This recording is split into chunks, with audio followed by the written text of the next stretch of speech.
បាទសួស្តីបងប្អូនថ្ងៃនេះថ្ងៃទី11ខែ1 2026ថ្ងៃនេះយើងចេញសាច់ដួងច្រើនបងប្អូននេះ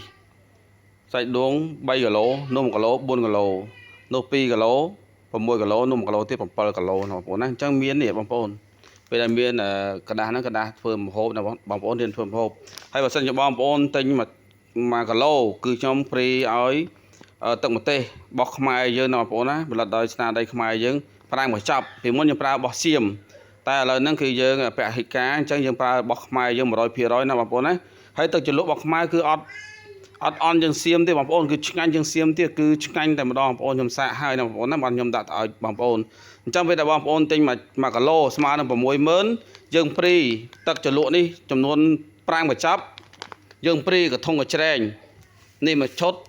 ហើយនឹងសេវាយើងព្រីទៀតណាបងប្អូនណាអញ្ចឹងតម្លៃតែ60000ទេបងប្អូនតម្លៃតែ60000ទេឥឡូវនេះយើងរៀបចំអវ៉ាន់ដាក់តាមវិរៈមន្តានថាំដាក់ទៅតាមខេត្តណាបងប្អូនណាវត្តភ្នំពេញអាចមកយកដល់ទីតាំងក៏បានអាចខាងខ្ញុំដឹកទៅឲ្យក៏បានដែរបងប្អូនសេវាយើងហ្វ្រីទេណាបងប្អូនណាអូខេដល់ចេញណាបងប្អូននៅនោះមកដុំនោះទៀតតាមនោះវាពេញ